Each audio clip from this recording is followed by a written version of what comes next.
У апошні дзень лета ў Беларусі стартавалі вучэнні АДКБ. Пра мэты і задачы вайсковых захадаў распавёў намеснік міністра обороны нашай краіны Павел Муравейко.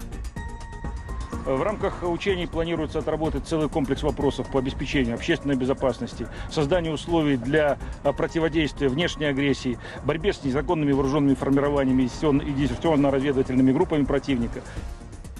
Пры гэтым Муравейка зняпраўдзіў інфармацыю о прымяненні падчас вучэнняў тактычнай ядравай зброі. Раней пра такую магчымасць паведамлялі украінскія медыі. Вучэнні АДКБ будуць адбывацца на палігонах Лосвіда і Лепельскі ў Віцебскай вобласці да 6 верасня. А ўжо 12-га пачнуцца маштабныя беларуска-расейскія вучэнні «Захад-2025». Паводле інфармацыі літоўскай выведкі, у іх возьмуць удзел да 30 тысячаў вайскоўцаў. Усходнія межы еўразвязу будуць больш абароненыя. Старшыня Еўракамісіі Урсуля фон дер Ляйен паабяцала павялічыць фінансаванне для краінаў, што мяжуюць з Беларусю і Расіяй. Такім чынам плануюць даць рады з арганізаваную рэжымам Лукашэнкі нелегальную міграцыяй, а таксама магчымай інвазіяй Пуціна. Мы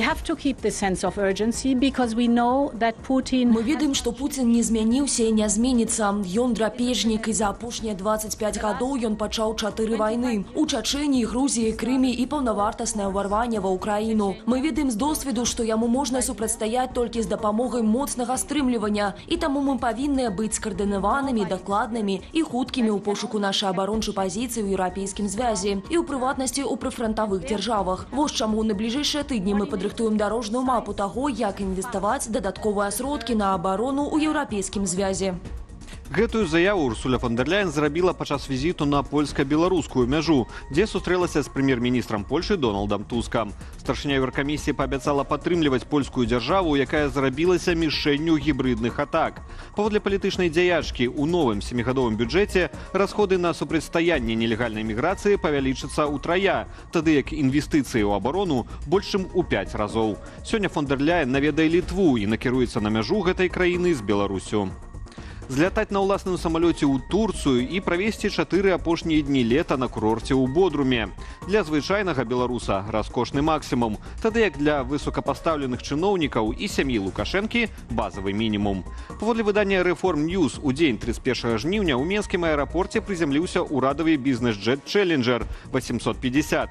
Хто быў на борце, невядома. Аднак, імаверна, гэтыя людзі правялі на прэстыжным турэцкім курорце з 27 да 31 жніўня. Урадавы бізнес-джет выкарыстоўваюць чыноўнікі з атачэння Лукашэнкі, а таксама чальцы ягонай сям'і. Ды і менавіта на гэтым самалёце сёлета ў лютым даставілі ў Ереван затрыманую ў Беларусі блогерку Розу Бабханян. У кітайскім Цяньцзіні стартаваў саміт шанхайскай арганізацыі супрацы. Беларусь зрабілася паўнавартасным сябрам ШОС у мінулым годзе. Пасля вітальнага слова кіраўніка Кітаю Сі Цзіньпіна на саміце выступіў Лукашэнка. Дыктатар назваў арганізацыю, цытата, шанхайскай сям'ёй, ды найважнейшым элементам будучага сусветнага парадку.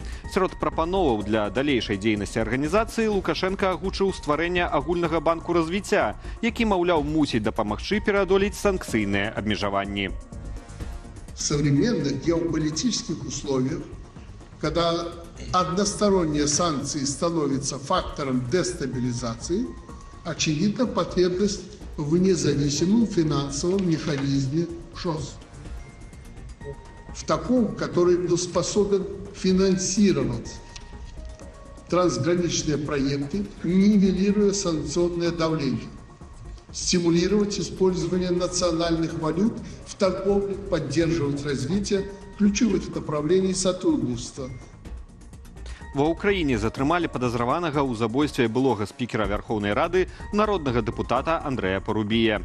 Меркаванага стралка знайшлі на тэрыторыі Хмельніцкай вобласці. Цяпер з ім працуюць следчыя. Андрэя Парубія забілі ў Львове ў суботу днём. Злачынец, апрануты як кур'ер са службы дастаўкі, дачакаўся, пакуль парламентарый будзе праходзіць побач. Дагнаў яго і стрэліў у ахвяру 8 разоў. Пасля гэтага забойца ўцёк на электрычным ровары. Дзеля пошукаў нападніка ў Львове быў абвешчаны план «Сірена». Меней чым праз сотні ў паліцыі заявілі, што выйшлі на след стралка.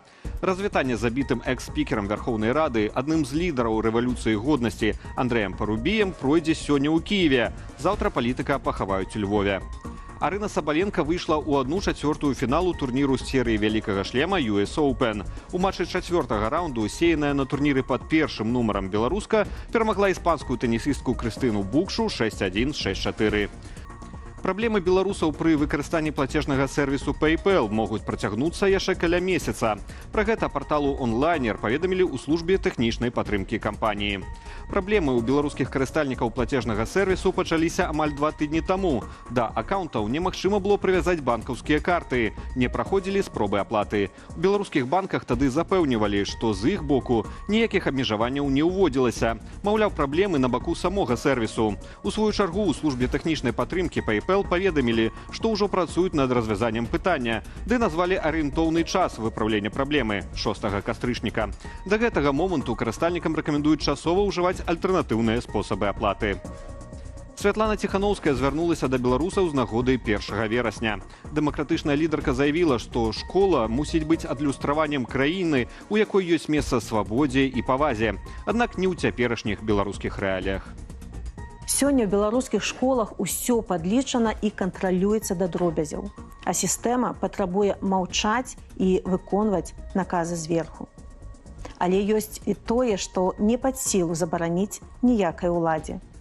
Гэта адданасць настаўнікаў, якія, не гледзячы на працу нібыта ў падполлі, працягваюць адкрываць дзецям свет. Сёння навучальны год распачалі больш за 1 мільён школьнікаў. Ва ўстановах сярэдняй адукацыі пройдуць урачыстыя лінейкі, падчас якіх дзяцей будуць ахоўваць 3000 міліцыянтаў, а таксама патрульныя нарады ДАІ і група хуткага рэагавання. Такія захады бяспекі ў МУС тлумачаць папярэджаннем злачынстваў і правапарушэнняў. Жыхары і госці Віцебскай вобласці могуць пабачыць незвычайную прыродную з'яву. У ноч на 2 верасня ў небе можа з'явіцца паўночнае ззянне. Феномен выкліканы тым, што 30 жніўня на сонцы адбылася ўспышка, якая прывяла да выкіду плазмы ў бок нашай планеты. У Беларусі паўночнае ззянне можна будзе назіраць на поўначы краіны, у Віцебску, Полацку, Глыбокім і Паставах. Роба-сабака, сябар чалавека і кампаньён у танцы. Паглядзіце, як кіберпёс завітаў на дыскатэку ў адным з гомельскіх паркаў, патанчыў сам і падняў настрой наведнікам імпрэзы. Нашая рубрыка без каментара.